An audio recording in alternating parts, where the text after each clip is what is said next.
here. So thank you very much. It's good to have everybody here.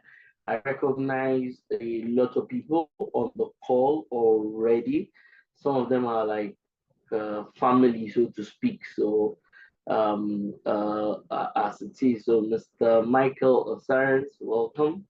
It's great to have you here, and yeah, a couple of other people, once again, friends and family, and clients, so to speak. So thank you, Humphrey. Thank you for being here, and many others as it is. So today I'm going to try to quickly speak about. I'm going to try to quickly speak about new standards, some new standards, and I hope everybody can hear me clearly. Am I right? Can you hear me clearly? Yes, sir, we can. Please confirm. Okay, brilliant.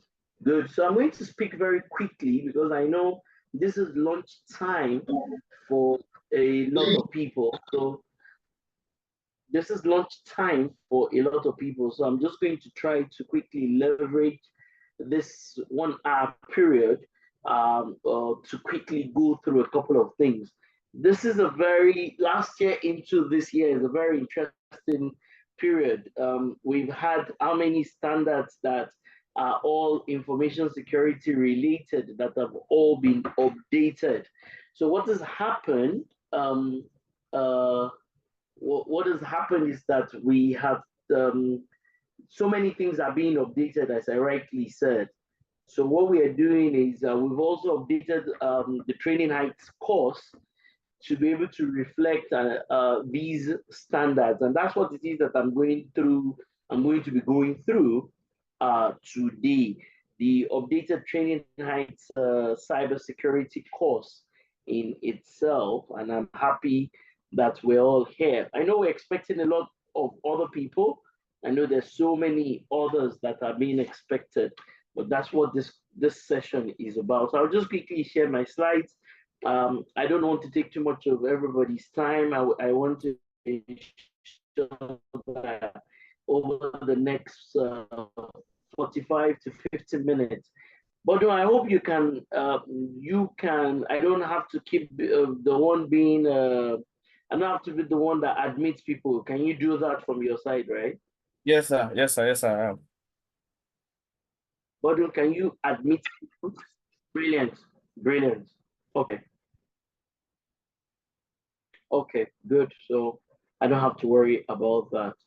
Okay, so this in itself, it's a idea. It's a 3 day course, right?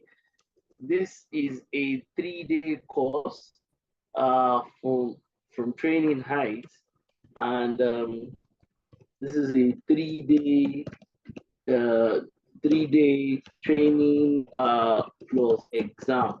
So that's what this whole course is about. And we have updated the course um, tied to, we used to have the older version of this course, but we have updated it tied to this new standard. So there's so many things that are new in the marketplace, especially for people who practice this line of work. So the Nist document came out about 2 months ago, and the Nist document came out 2 months ago, and I'm going to spend quite a bit of time talking about that. Is also this ENISA document. It's not a new thing; it's always existed, but recently I've had to do a lot of things with a certain client of ours tied to this ENISA report. So I'm going to put some focus very quickly, and we've also updated our costs tied to that. We've also pointed to the military attack as it is, and then ISO 27032 also has an updated version. So the NIST is new, the 27032 is new, the CIS controls is not new, but yes, we have that, and we also have the CMMC. So the Training Night cybersecurity course now is tied to these things. So it's almost like to come up with within the training night cybersecurity course, there are like 6 things that we've looked at in that course. Nist, ENISA report, military attack, 27032, CIS controls, and CMMC. So it's almost like what we can call what we can almost refer to as a 6-in-1, 6-in-1 training, so to speak. Right? So that's how we've designed the course, and it's because we believe that doing it this way gives a much more holistic and a much more rounded view of cybersecurity than just sticking to only one of the standards, so to speak. So with the new course is 100 slides in terms of the content, and it also contains a lot of technical side to the thing in itself. So this is just an introduction, but you find it very useful. And I think all of you can go back home and start to really think about information security from this perspective. I think everybody has to go back and start to really think about information security from this perspective. This perspective saying that this 6-in-1 perspective that I just described, we can go and start to think about information security, your organization, about these things. I was having a discussion with somebody recently, and we're talking about CISP, and actually we're going to do a CISSP. We're going to do a CISSP, the exam content. Let me say it properly. The exam content has just been updated. In fact, it was updated this month, last month of April. The CISSP content has been updated. It was updated in the month of April, the exam content. So maybe next month or the month after, we're going to do something on the new content of CISSP. We're going to have a session like this on the new content. And whether you've done the exam in the past or you have not done the exam, it doesn't matter. The most important thing is that we can review with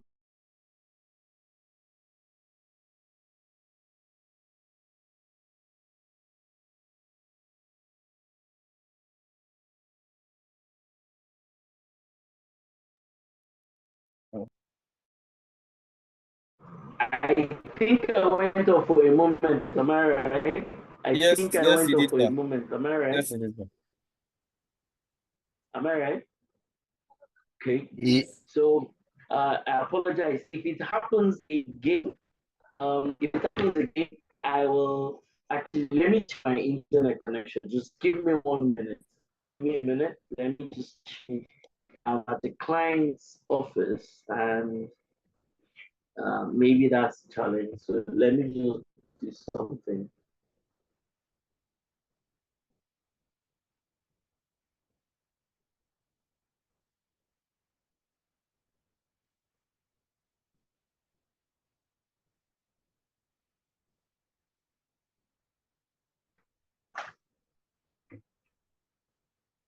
Righty. Hopefully, this will be better. Hopefully, this will be better. But yeah, hopefully, let's pray and hope to be better. Right. Okay. So once again, thank you very much for being here.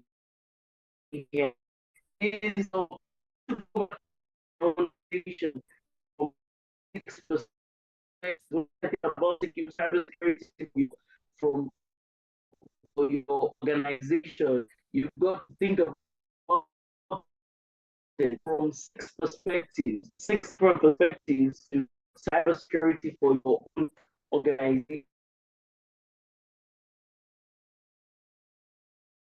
1, 2, 3, 4 cybersecurity for your own organization. And I'll say that, I was speaking to the client recently, and I was telling them that if you, as an individual professional, stand every day on the ENISA threats land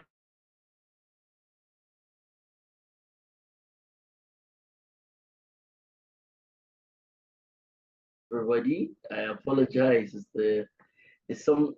Somebody's trying to ensure that I don't do this session. All right, let me go straight into this, right? Good. So first, and we'll share the slides with you, so it's not a problem at all. All right. Okay. So the first thing that I want to talk about is the fact that a lot of people need to build their foundation when it comes to cybersecurity. And this is a challenge everywhere. This foundation is missing. And if the foundation is broken, there's not a lot that anybody will be able to do about it. So this is step one for everybody to go build their foundation when it comes to to cybersecurity. And building foundation means that none of these 20 words or terminologies should be strange to you, and so they should not be strange to you. None of these entire 20 terminologies should be strange to you. That's number one. Number two is you should be able to articulate these what these terminologies, what they truly mean. You should be able to articulate them to an audience. So none of these 20 terminologies should be strange to you. And number two, you should be able to articulate these terminologies to an audience, to an intelligent audience. You should be able to stand in front of people and tell them, what does least privilege mean and how does it apply? Right? So it's almost like me saying, you have to include here, let me write it here. What do these things mean, and how do they apply to an organization? Right? Very important that there's clarity. How do they apply? What does an organization need to do to achieve these terminologies? That's step number one as far as I'm concerned. So if you're here, take it upon, and you're still struggling with some of these terminologies, take it as one of the things you need to go to learn. What do these things, what do they mean, and how do they apply to an organization? What does an organization need to do to achieve this terminology, so to speak? So if you say that you want to do security by design, what does security by design, what does it mean? If you say you want to do privacy by design, if you say you want to build an application so that it will fail safe or it will fail securely, what does that mean? If you say you want to build your infrastructure in such a way that it will have zero trust, how can you ensure that individuals and devices and services align to zero trust? And how can you trust, but you need to further verify? What is the concept of username and password and MFA? So you talk about privacy, identification, authentication. What does authorization mean? What does accounting mean in a system? This is not, as I said, the training class is like a 20-hour training class. So I'm only going to try to condense what we do in that 20-hour class into the next couple of minutes, so to speak. So it's important that you get these things right, that you understand. I was still talking to somebody recently, and I was telling the person to articulate confidentiality and how can it be achieved, and the person was struggling. The one that everybody struggles with is number 4, because people think that privacy is the same thing as CIA. No, but privacy only applies to PIIs. If the thing is not a PII, then we should not be talking about this. So this is a big deal. I can talk about this. This in itself is a training class. Just trying to answer this whole page can take us the next 1 hour, 1.5 hours, just talking about each line of this, but that's not what this is. So the key takeaway from this page is that everybody that is on the call, please go away trying to asking yourself as a professional, as somebody who is practicing or who plans to practice the cybersecurity. Do I really know what these things mean? Can I stand in front of an audience and articulate these things appropriately? This is important, and this is essential. If I move on very quickly, I put this in there because I think it's very important that all of us will understand um, this, because these are the key things that I think that people need to know. The days of people just passing exams is gone. The days of people just passing exams, those days are gone. I don't think I'm going to hire somebody because the person has passed CISSP or passed CISA um, uh, as it is. Sorry. I don't think I'm going to hire somebody because the person has passed an exam as it is. I think it is important, and I think it is essential that you know the work. Trying to impress people with plenty qualifications on LinkedIn, it's okay. I mean, it probably allow you to get a job or something, but it's got to be more than that. So number one is that you have to appropriately adopt these standards, and I put two words there. I said adopt and adapt. So that's number one. Number two, you've got to have your policies and procedures executed. You can see that I have highlighted the word executed here, right? That's very important, as it is, that you ensure that I'm at the client side as I speak. I'm coming to review if what they do and what they have is being executed. Not that it exists, but that it is being executed. Number three is things around just the great technology that clients need to have. And clients need to have great technology as it is. Clients indeed need to have great technology. You can't do this work without technology, and you've got to be able to align it to number two. Then, of course, you've got to have knowledgeable people, skilled people, right? So appropriately trained. And lastly is, things like just ensuring that your entire set of stakeholders are all aware. So these are 5 things, and I can tell you the reason why people struggle with cybersecurity is tied to these 5 things. If you see any organization that is struggling from a cybersecurity perspective, is because one of these 5 things have not been put in place appropriately or executed appropriately or addressed appropriately by the client, right? Let me move on. As I said, everybody go online and get this document. This document is more useful than any exam. I promise you, especially if you're somebody who is interested in getting cybersecurity right for your client or for your organization. This is a brilliant document. I haven't looked at it in the last maybe 1 or 2 years. I used to look at the older version, but they've so much improved it that I just can't wait for the 2024 version to come out, because that 2024 version is now going to be aligned to the updated ISO for cybersecurity and the updated Nist document. That's going to be brilliant.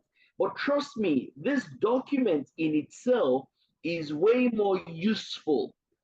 This document is way more useful than any exam.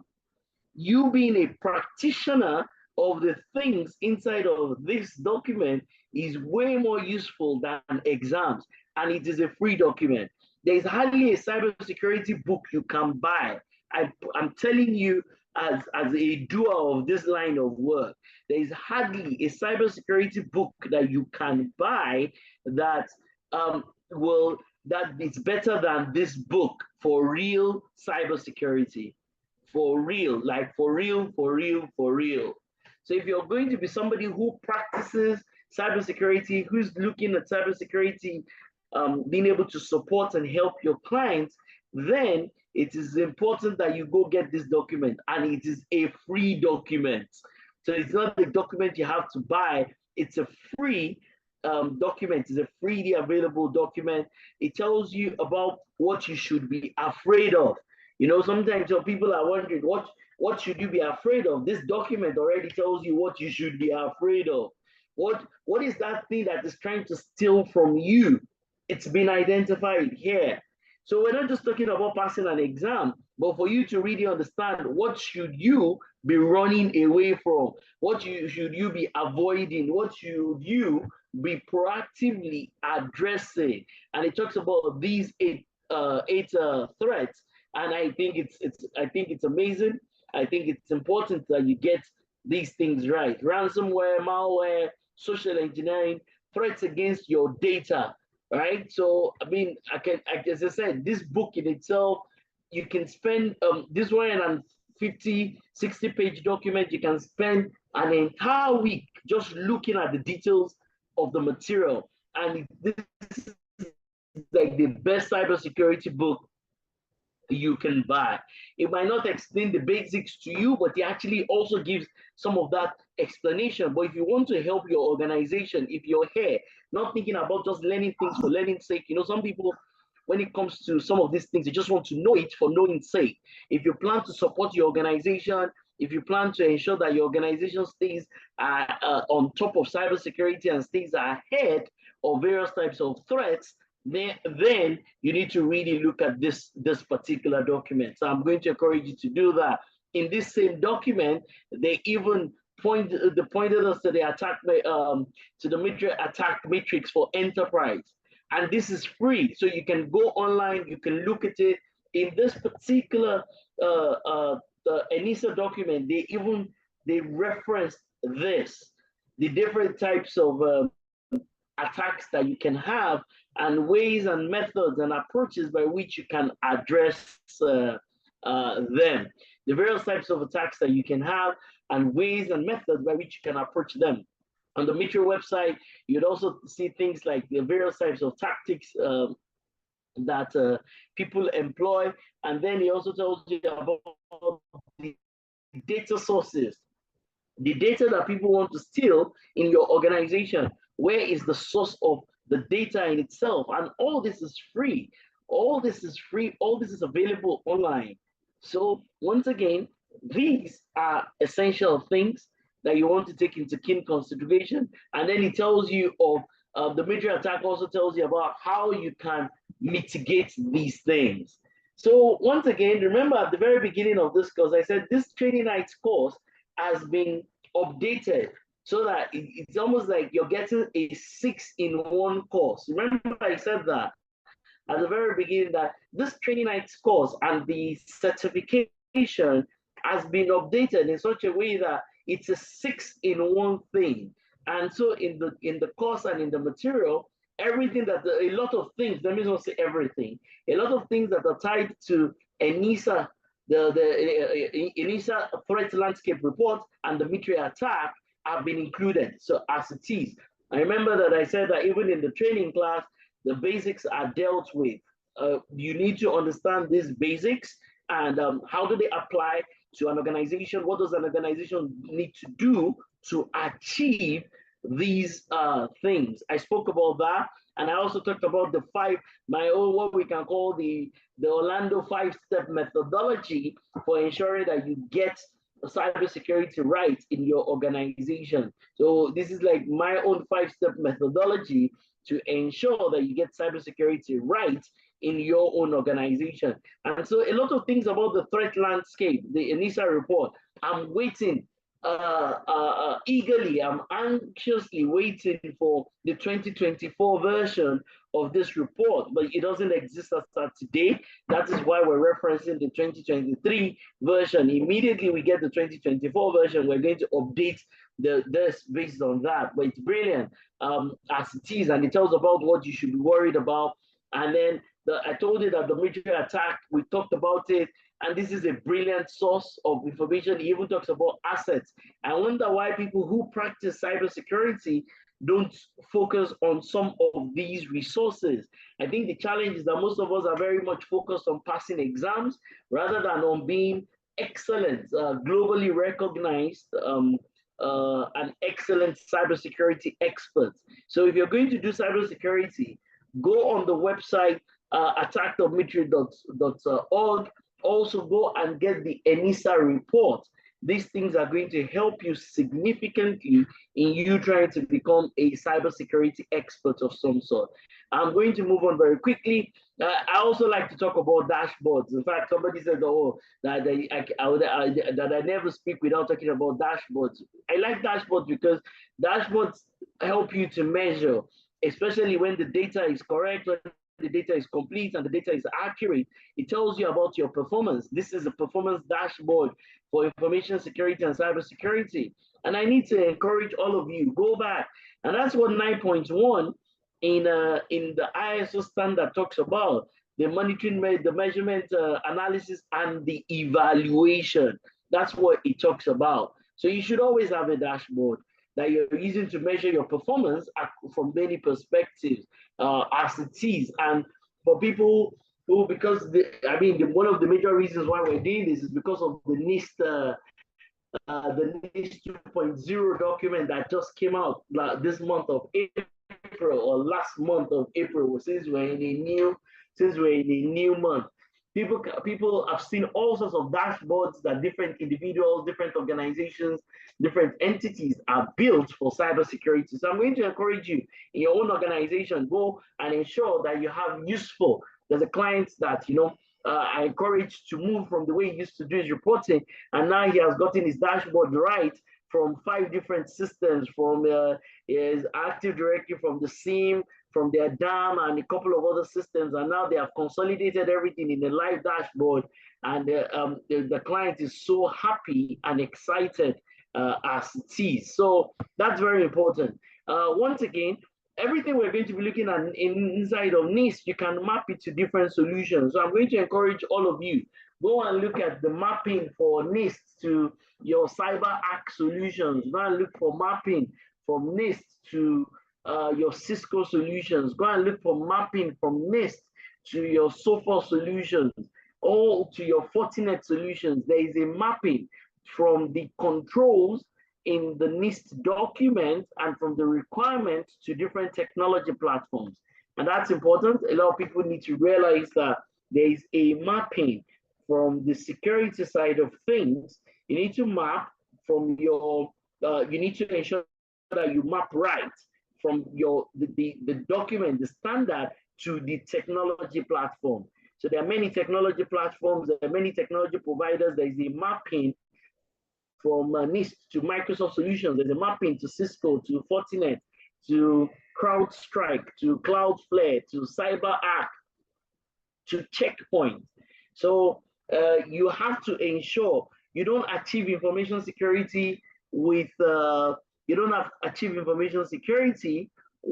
what's it called? With documents. Documents don't block ports. Documents don't disable services. All right. So documents don't block IP addresses. So it's good for you to have documents, but cybersecurity is more than just having documents. I put this in here because I like this a lot. As part of the course in itself, we teach the concept of zero trust and how you can achieve zero trust within your own organization, and how you can ensure that zero trust is within your infrastructure, within your applications, and all the various elements that you have, and how you can ensure that you have this. I always find this to be interesting. And another conversation I'm always having with people is the reference architecture for cybersecurity. In ISO 27001, there's a clause in there that's called 4.4. That 4.4 clause speaks about the processes and how they interact. It talks about the processes and how they interact. And I think a lot of organizations need to have an updated reference architecture for cybersecurity. I think this is important. I think it is essential for organizations to have something along these lines. Now, let me go to what brought me here today. They've changed it from what it used to be. It didn't have this element called govern. And it's a free document, everybody. It's available. Some of us have been following it from the draft, but now it's fully done and it's available online. So everybody, you can go check for it online. You can download it. It's not a secret document. It's not like an ISO standard that you have to buy. It's a publicly available document in itself, and it's brilliant, right? So this is the number one framework in the world when it comes to cybersecurity. This is the number one. I think others are also great. I think CIS controls are extremely important. However, globally, this is the gold standard for cybersecurity. This is the global standard for cybersecurity, and it is free. It's a free document you can download from Nist. So if you say you do cybersecurity, it's good for you to understand what this document is. So that's what we're going to focus on in here. One of the things that is very confusing in the marketplace is the difference between information security, cybersecurity, and privacy. And there's a lot of confusion globally around these three things: cybersecurity, information security, and privacy. And some of these things are made clear in some of the associated documents. In fact, there's a diagram like this in 27032, ISO 27032, that brings a clear distinction between these things as it is. So everybody, this is the standard. This is it, everybody. This is it. It's broken into six. Functions. Okay. All right. It's broken into six, and then you've got six functions. You've got the 22 categories, everybody. The six functions and the 22 categories. So this is probably one of the most important slides in the entire presentation. These six functions and 22 categories. This is cybersecurity, everybody, according to Nist. Six functions and 22 categories. So I'm going to spend a minute on each of the functions, and I'm also going to spend a minute on each of the categories, right? So I wish I could come up with an acronym that is beyond just govern. So this is what government identifiers need to protect and detect and respond, whatever, man. Some people are great at those kinds of things. Government institutions need to protect and detect responses to these and recover from them, or something like that. Maybe somebody can even come up with a nice song for us tied to this. You know, I'm an old timer, and in those days, I used to do OSI layers. Am I right? So when it comes to OSI layers, we used to say, what did we used to say? If you're doing it bottom up, in OSI layer, we'll say, please do not throw sausage pizza away. That is bottom up. If we do top down, yes, I remember. If we do top down, we will say all people seem to need data processing. If we're doing top down, we will say all people seem to need data processing. That is what we used to say relative to OSI layer. So somebody can come up with a nice song around GIP DR squared, GIP DR squared, GIP DR squared. Govern, identify, protect, detect, respond, and recover. So this is the most important slide. This is the slide you want to take screenshots, share with your friends, share with the team in your organization.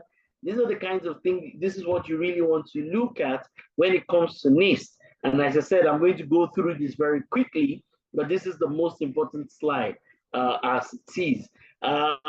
Somebody on my team was coming up, we have 2 or 3 different representations of this thing. So the GIP DR squared, we have about many representations of it. I even have a different one that is from this one, where we're also playing with it. So we developed this ourselves in the organization, just trying to play around with some of these things. So GIP, DR squared, and the 22 key areas. So 6. So this is function 1. Governance is a key portion. You can't do this work without governance.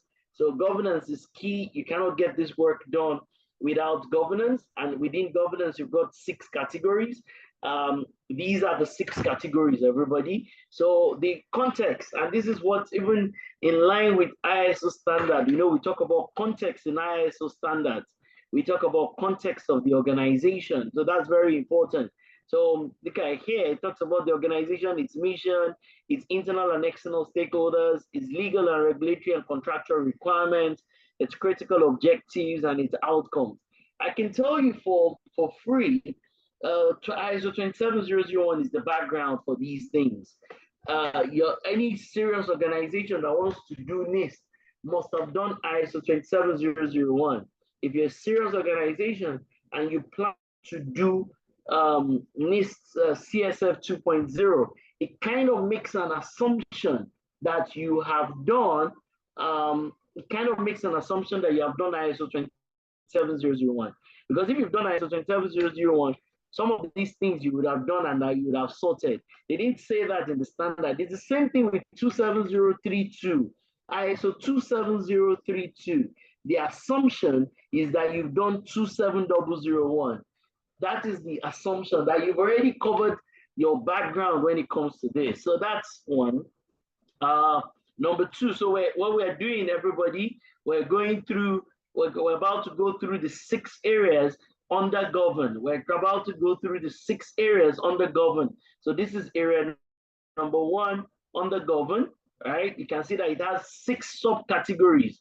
And then this is counted the other time, about 1 and something. So yeah, maybe you should count again. Maybe I'll give somebody the gift. So under govern, you can see the subs. So you can see it is 5 plus 7, 12, 12 plus 4, 16, 16 plus 2, 18, 18 plus 3, 21, and then 21 plus 4 is 25, plus another 6 is about 31. That means everybody on the govern, we have 31 subcategories, 31 subcategories.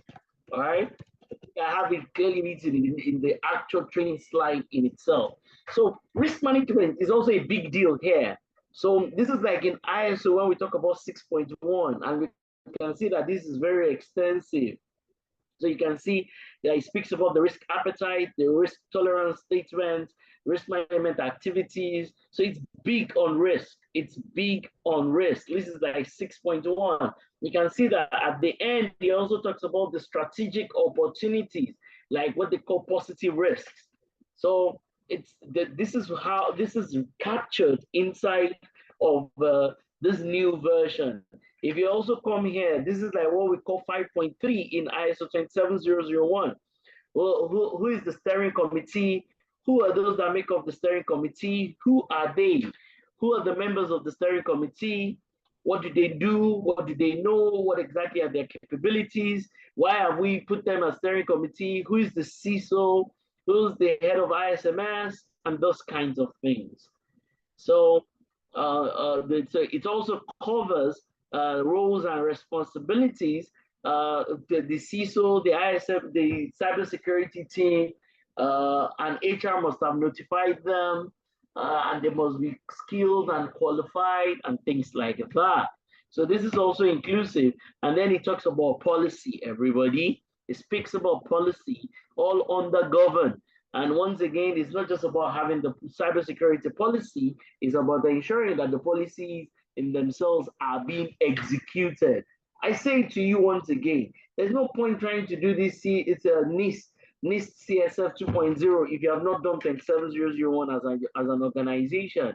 There is just no point. This is what the organization should be doing, and this is extremely important and essential as it is. And then it talks about the oversight from the board, oversight from the executives, oversight from the cybersecurity steering committee. It also talks about the oversight function, and it says there's a quite, I mean, it's very pedantic around this oversight function from the board to the executive, so to the cybersecurity steering committee. And then it's very big on this supply chain. This area, a lot of people don't take it into consideration. This is in the annex. This is within the annex of 27001. This is a big deal. Who are your suppliers? Have you done supplier due diligence? Who are the subcontractors to the suppliers? It's very big. You can see that under cybersecurity supply chain risk management, it has 10 different controls or subcategories that are there. Like these requirements are clearly stated. So who are your suppliers? Vendor management, vendor due diligence, subcontractor management, and the entire chain, including where you're sourcing for your products and your services that you use in supporting information security. So this is a big deal, everybody. So the requirements in themselves are actually captured here. So on the govern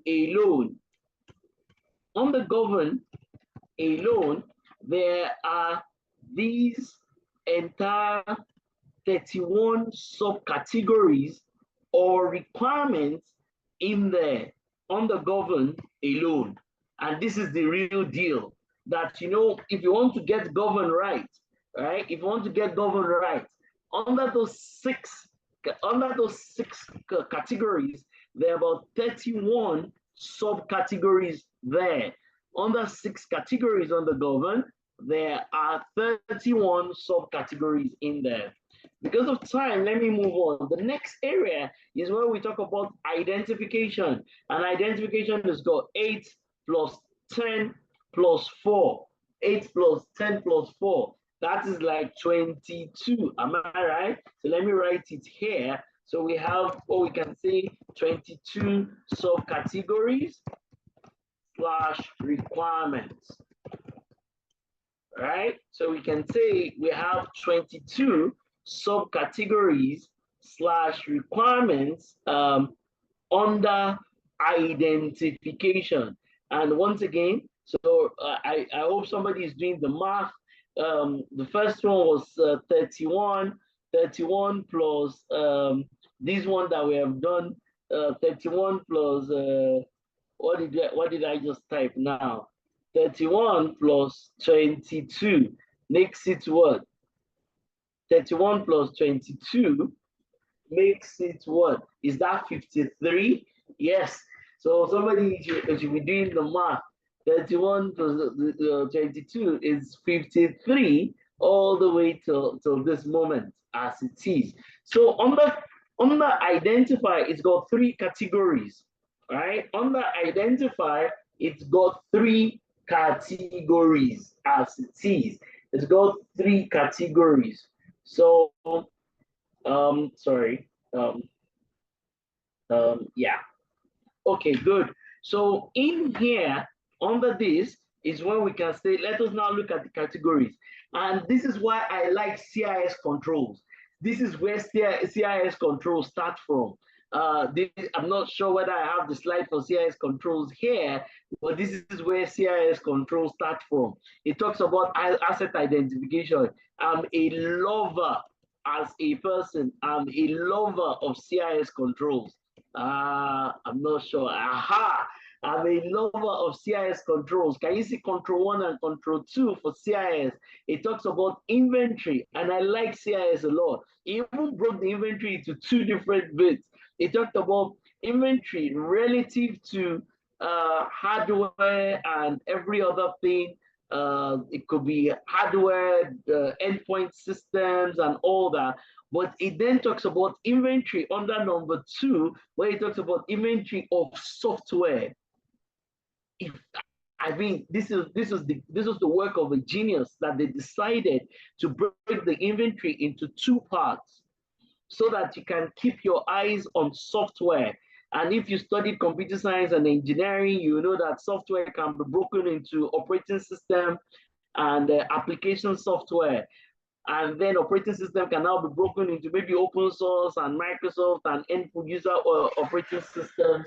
While the other ones, you can then have things like, while the other one, you can then have all your SaaS and other types of applications. So this same thing is here. This same thing is in here. That's why it talks about asset management. And I can tell you that this is where everything starts to go wrong. This is where everything starts to go wrong. People just they just don't understand. I mean, if I tell you how many clients I work with, that when we ask them that, Mr. Client, show me the inventory of all your cloud applications, SaaS and PaaS, and your IaaS applications, they don't have that inventory. If I tell you the number of clients that I say, show me the inventory of all plugins, they don't have an inventory of plugins. Show me the inventory of APIs, they don't have an inventory of APIs. So this is a big deal, so to speak. Once again, I like this because they separated. Somebody would ask me, okay, didn't I just see risk strategy, right? I just saw risk under govern. Why is it that I'm seeing the risk again here? Right? Why is it I'm now seeing risk again under identify? Why is risk there twice? It's the same thing in ISO 27001. We talk about 6.1 versus 8.2. If you do ISO 27001, so your 6.1 that talks about your actions to address risk versus your 8.2 that now narrows down on risk assessment for different types of assets. 6.1 versus 8.2 is the same thing here. High-level risk management strategy versus risk assessment, especially tied to assets. And it could also be tied to events, but primarily, usually tied to assets. You know that when we want to do asset risk, we start with the assets, then we talk about the vulnerabilities of the assets, then we talk about the threats that can take advantage of the vulnerabilities within the assets, then we talk about what can be impacted, and then we know before we calculate the actual risk in itself, and we start to define what the treatment in itself is. So it's something similar here as it is, and I can show you samples and things like that. And then inside of Nist, it also then talks about improvement. I always say that in the new 27001, you know, they've moved improvement from 10.2 to 10.1. And I always say to people that, you know, I think that they should stop using the word improvement. They should just talk about maturity. I think they should speak about maturity. And that's why every time we get to talking about improvement, I'll start saying that what is your level of maturity? Because that's the best way for you to think about improvement. What's the level of your maturity and your capability? And I also like to look at that from different perspectives. Like everybody, can you see the bottom of my slide? What is the level of your maturity and capability tied to your strategy and your approach, tied to your policies and your processes, tied to your people, and tied to your use and adoption of systems and technology? That's really what improvement is meant to be. This is really what improvement is meant to be in reality. This is really what improvement is meant to be. All right, let me move on very quickly because of time. So we've covered govern, we've covered identify. Let's just go to protect. So under protect, we have 5 categories, everybody. Under protect, we've got 5 categories. We've got category number 1 that has got 6 plus 2, that is 8, 8 plus an extra 4 here, that's 12. 12 plus 6, 18, 18 plus 4, 22. Yeah, so under protect, we've got 22 subcategories, 22 subcategories or requirements, all right? So if you're writing a report, you know that your 22 plus 53 that we did before, what is the answer? All the mathematicians on the call, that should be about 75 now. So these are the requirements. You've got, if you want to do Nist assessment internally, and because you can always do what we call self-assessment, you've got to ensure that these 75 things, at least up till now. So identity, your IAM solution, your Active Directory, your jump cloud, or whatever it is that you're using for identity management and access management. That's what comes in here. So, in a 3-day training class, of course, we go through this in detail. We spend a lot of time talking about how do you do identity and access for users, for services, and even for devices. This is where that conversation of zero trust comes in again, because this is not just talking about identity for just for users. You can see that it's talking about can you see the third thing on my screen? Identity for users, for services, and hardware or devices are authenticated. That is a big deal when you come here. This is a big deal as it is. So, and how do you access permissions and things like that? Of course, everybody, the awareness and training. So there's no, this in ISO standard, this is 7.23 and 7.2. This is 7.3 and 7.2. How do you get on top of this, your training and awareness as an organization? And then I like this a lot. It talks about, I was pointing this out to somebody recently.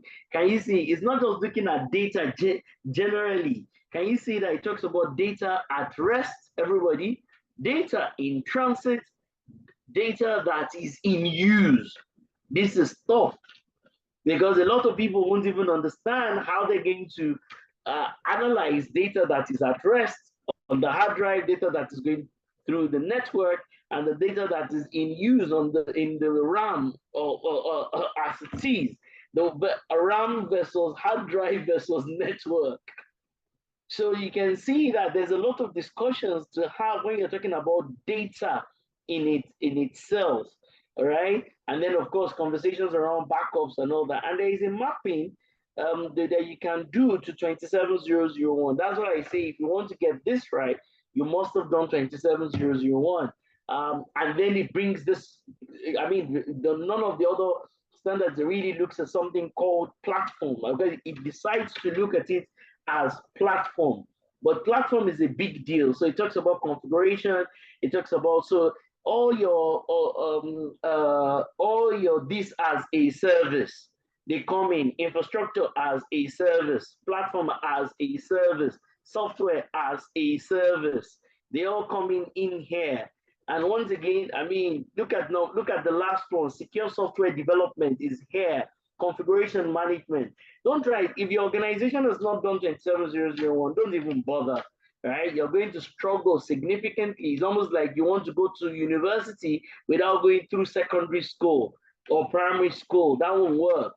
So if you want to do Nist and adopt it, just make sure that your organization has done 27001. Well, if your organization has done 27001, you've done it year 1, you've done it year 2, you've done it year 3, then of course at some point in time, really, you should do this.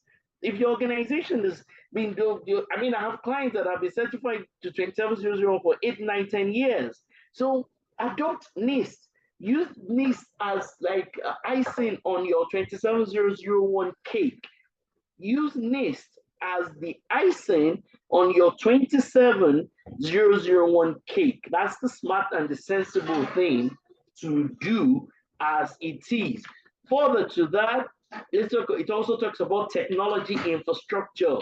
So whether it is virtual technology or whether it is on-prem or whether it is it's physical, whatever, it talks about your infrastructure, so to speak, and what you need to do. And then, conversations like redundancy, failover, clustering, load balancing, high availability. You can see some of the things that I put at the bottom in the actual set of slides. I think I have we have way more illustrations in those ones in comparison to this. So all these conversations like failover and load balancing and those kinds of things, they come in here. So if you're a bank or a representative from a bank that you're on the call, these types of things, they matter. So the next one very quickly is detect. And detect is not a lot. Detect just has about 5 here plus another 6 here, just about 11 sub categories here, just about 11 subcategories slash requirement are the things that are here. Nevertheless, this is where conversations like, what do you use? So I put some things at the bottom, everybody. So your monitoring platforms, this is where they come in. How are you doing continuous monitoring? PRTG, SolarWinds, Nagios, Manage Engine, whatever it is that you're using.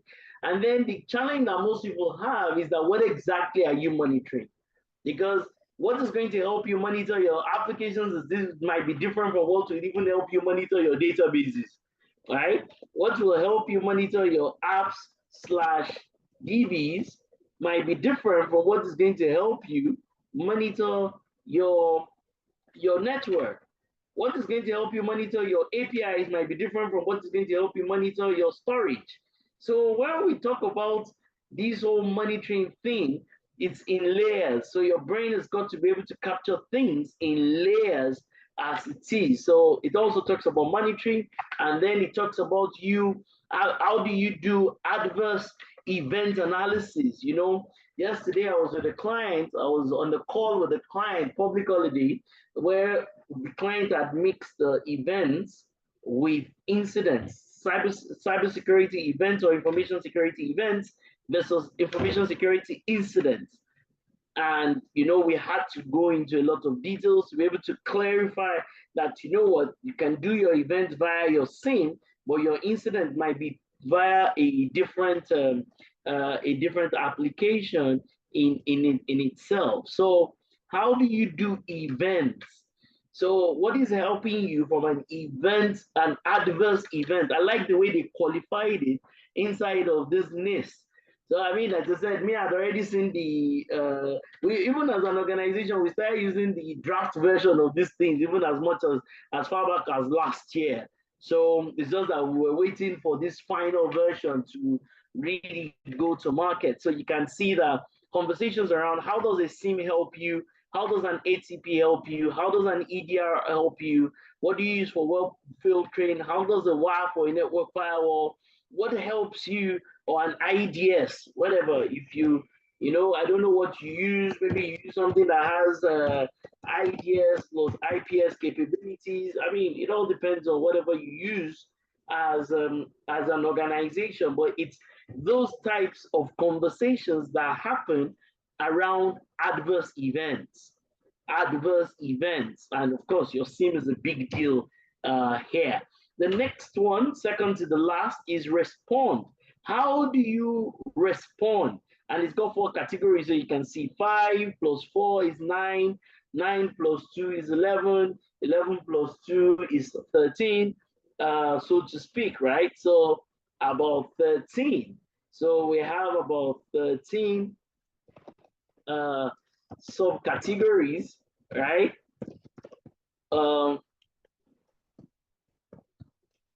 Slash requirements. Unfortunately, these documents don't explain everything to you. These documents, they don't explain everything. So even all these things that I hear, the document in itself does not explain everything. It does not. The document in itself does not explain everything. So there's quite a bit that the document that you must have known prior to the adoption, because there's no further description in the document minus this. So once again, everybody, can you see adverse event here? Different from incident. Adverse event, different from incident. I was working with a client that was based somewhere in Europe recently, and they were trying to align that NIS thing that has come out across Europe with the 27001. And once again, all these things are confusing. It doesn't matter whether you're in England or you're in Africa. These things are confusing for a lot of people. I tell people there's incident management in 27001. There's incident management in ISO 20000. There's incident management in 22301. So how do you even draw a line between the 3 different types of incidents? How do you draw an escalation path? How do you define these types of things, right? So, what do you mean by an incident? What is the definition of an incident in your own organization? How do we draw a line? Because here we're not talking about general incidents, we're not talking about functional incidents, we're talking about incidents relative to cybersecurity. How do you even decide that this is an event and this is an incident, and where do you record that incident? So at the bottom I put this, I dare say I can even add to it versus ISO 22301 incidents. I can say that because indeed there are different types of incidents. So if you're going to say that if you're going to say, and I'll share the slides with you, trust me, I mean, it's not a problem as it is. These things are not useful in heaven, they're only used here on earth. So it's fine, we share them, we share, we'll share them with you as it is. So you really have to go back to think about these things. Because when I see documentation, when I'm reviewing different things for different organizations, it's clear to me that they have not looked at what does incident mean from different perspectives as it is. So so it talks about the analysis of incidents and then incident response. And you know that there is an ISO standard for incidents. So once again, in the training class, these are the kinds of things that we talk about. ISO 27035, and it has 01 and another 2 of that same document. And there is also a Nist document 861, I believe, that talks about incident handling. Yes, go and check them out. So incident is the big thing when it comes to this function that talks about respond actions regarding detected incidents. What do we do? How do we approach them as it sees? So there's not a lot in there. And last but not the least is how do we recover?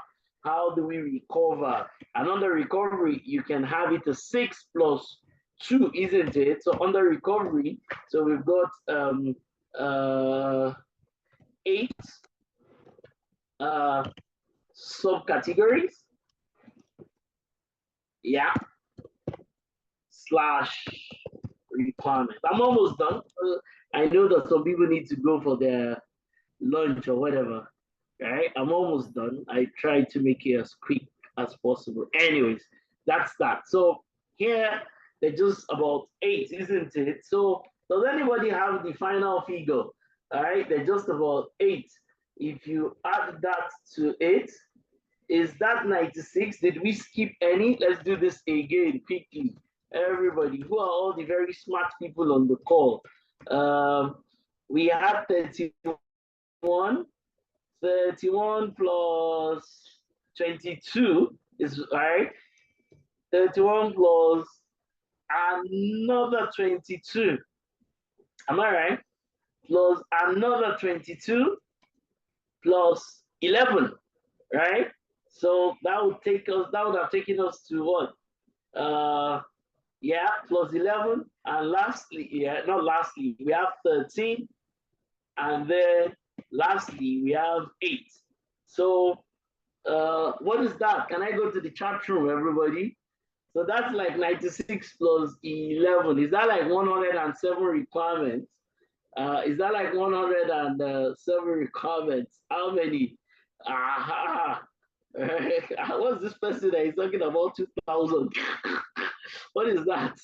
So about 107. So yeah, about 107 sub. Let me go and add it here.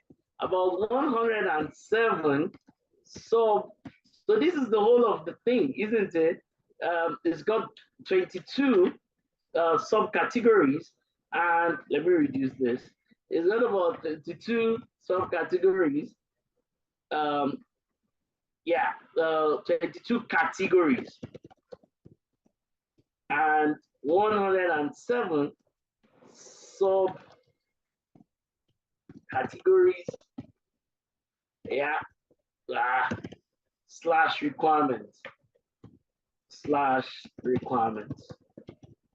So if you want to do this, I've already told you, go and make sure that you get this right as an organization. Go and make sure you get this right as an organization. What am I doing? and make sure you get this right as an organization. 107 has got six functions, 22 categories, and 107 subcategories slash requirements.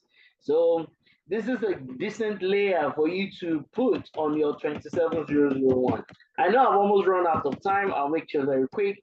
So there is this additional thing, which is 27032. It's also a very useful document. We cover it in our training class, and this is the standard. This is the standard. So the standard has 17 controls. And I can tell you that these 17 controls are meant to be aligned to your 27001. So it's got 17 controls. The key thing, it's got this thing too, but the key thing here is that I like this standard is that it makes a clear distinction, everybody. All right? It makes it clear. It talks about this. I like this diagram a lot. Internet security, web, network, and then it talks about cyber. And one of the things it talks about is also the difference between information security and cyber security. So it's a brilliant document. It's not as extensive as the Nist document. Nevertheless, it's also a very useful document. And in our training class, we combined this also, especially detailed look at the 17 controls that are here. And then I've spoken, he also has a mapping. So everybody's got a mapping that's, this 27032, how do you map it to 27? So I see some clients adopting 27032 and they haven't done 27001. They're just doing nonsense. That doesn't even make any sense at all. The assumption is that 27001 is already in place before you can do 27032, before you can do Nist, and even before you can do cloud 27017. This is the assumption that these things are already in place. There's also CIS controls. This one, I can talk about it forever. In fact, if you ask me as a person, which is my favorite amongst all of them, ENISA report I love a lot, and CIS controls. Trust me, because this is a technical documentation.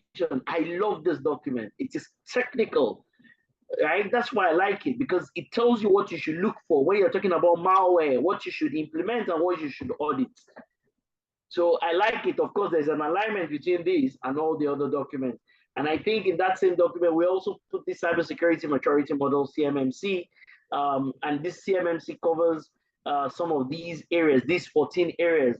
So it has a model for your maturity tied to these 14 areas, and it's very specific about it. So pretty much everybody, thank you very much. I wanted to, so for the people that came late, I can't go through everything all over again. I was just introducing cybersecurity. Trading Heights has a course and set of exams and all that is tied to this. And in that thing, it's a 6-in-1. It's a 6-in-1 training over a 3-day period, and then you can do your exam after the 3rd day. It's a 6-in-1 training, and this is what it covers. And apart from just training and its exam, it's also about you going back to your own organization to look into these things properly. As I said, if you ask me, what is my favorite on this page, right? I love this initial report, and I love this, if you ask me, right? So in this, I've tried to cover quite a bit around these things, the 6 of them, 1, 2, 3, 4, 5, 6. And I think anybody who is serious about cybersecurity should go back and think about how these 6 things apply to your own organization. But I've also taken my time to cover, which is the main reason why we brought everybody here, to cover at a high level some of these controls that are inside of this place. All right, good. So pretty much, thank you very much, everyone. That's what I wanted to cover this afternoon. The key takeaway is this slide, slide number 1. Everybody, this is the key takeaway. You'll go and think about cybersecurity in your own organization from 6 perspectives, 6 different perspectives: NIST, ENISA, METRE, 27032, CIS controls, and CMMC 2.0. Go and think about cybersecurity from this perspective. And then, I mean, I've said a lot of things on this call. If you've got any questions, quickly put them in the chat room. I want to answer them. I need everybody to be out of this room in the next 5 to 6 minutes. So questions, thoughts, not just questions. Please offer me your thoughts, offer me your opinion, your comments. Please, everybody go to the chat room. I want to quickly do that. I want to round this up. I'm actually at the client side doing this. So we talked about some background. We've talked about the 5-step methodology, or we can call the Orlando Training Heights methodology that you need to get to improve cybersecurity in your own organization. We talked about that. I've talked about these initial reports, and I've also talked about military attack, and yeah, dashboards and zero trust and reference architecture. And I've taken my time to look at these functions, 6 functions, 22 categories, and 107 categories and sub requirements. So thank you, everybody. Let me go to the chat room very quickly. I'm done. So if you, I mean, Training Nights will be putting out days for its cybersecurity masterclass. It's going to be once every quarter, and they're going to let you know. So yes, who else is on the? So can I go to the chat room? Everybody, please, please, please. Everybody, give me your thoughts, comments. Yes. Slides, please, slides, please, slides, please. We are boardroom, all the team, they will share the slides with you. Everybody will put a password on the slide, because this is directly from our masterclass set of slides. We have about 300 slides in our masterclass, cybersecurity masterclass. Well, yeah. So, okay, but if you don't put, anybody that does not put, so please, Victoria, anybody that does not put their comments inside of here, we will not share with them. So Usman, we will share with you. So Usman, also, Bukola, can you please put your 22, your cybersecurity link foundation course on the call? So I'm only going to share with Usman. Dimeji also. So Dimeji has put a comment. All those people saying slide, please. That's not anything. I'm definitely not answering you. Comment. Somebody said 25, Alex, right? All these people saying slide, please. We're not sending to you. Your comments, your questions, your thoughts. What is the exam like? The exam is about 100 questions. So 100 multiple choice questions. That's what the exam is. So if you don't pass the foundation and you don't put a comment here, so we're going to share some foundation link with you. We're going to share the foundation link with you. So if you don't pass the foundation, there's no way we're going to bother. All right. Thank you very much. CITP. If we will share with you. Well done. Badmus, well done. Yarrow, well done, as it is, well done, Yarrow. Joseph Datson. Joseph said, when am I coming to Accra? I'm actually in Accra next week, actually. I have a client I'm coming to see in Accra next week, right? So but thank you very much, Joseph. Who else is here? The training. Well, training should advertise it. They'll advertise, they'll let everybody know. When is the master class? When is it going to be happening? It's going to be, well, once every quarter. So it's once in Q3 and once in Q4. So the Training Nights team, they will share with you when the master class is going to be. Gagbala, thank you very much. You, your girl. Yeah, Chico say thank you very much. As it is, Olawale, thank you. No, the 27002 has been there. It even came out even before the final version of the 27001. It's the guidance document to 27001. So 27002 is just a guidance document. Oh, the training is going to be virtual, except an organization has 4 or 5 people. Oh, sorry, has 10 people for us, and then they can either come to our office or one of the trainers will come to their office as it is. All right, thank you. No, the exam, I think you have 2 trials. I think the Training Nights team, they know all the answers. Richard, thank you very well. Oh yes, Richard, absolutely. 27001 is the is 27001 is the background for Nist and for 27032. Absolutely, without a doubt, the other background for this in itself. So it's important. So 107 different controls, 107 different requirements. It's a virtual training, and then they've shared the training night team have shared the foundation course. Everybody, please click on the link. There's a link in here. Mr. Charles, thank you very much. Yes, everybody, go back to your own organization and do your 6-in-1. Everybody, go back to your organization and make sure that cybersecurity and information security, you take 6-in-1 approach. And maybe I would even put it in here. All right.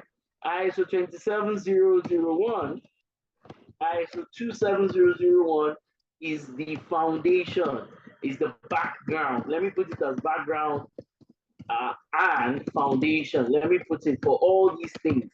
ISO 27, right? That's the background. Without that ISO 27001. But for those of you that have done that 27001, it's time for you to apply Nist. It's time for you to apply Nist. So let me put this in the chat room. It's time for you to apply Nist. All right, everybody. So I put the yes. So I put this in the chat room. Manfa, thank you very much. Susan, thank you very much. Wisdom, thank you very much. Everybody, can you check the chat room? I've now included something that says 270. Let me share my screen. 27001 is the background and the foundation. Everybody, that's what it is. There's no point coming to discuss this Nist because we assume you've already done 27001. So everybody, go back and go back to your own organization. Make sure that But if your organization is 27001 certified, it's time for you to start to apply other things that would help you know whether you're mature. But this Nist is really good. This Nist document is a really good document. I recommend it, and it's new.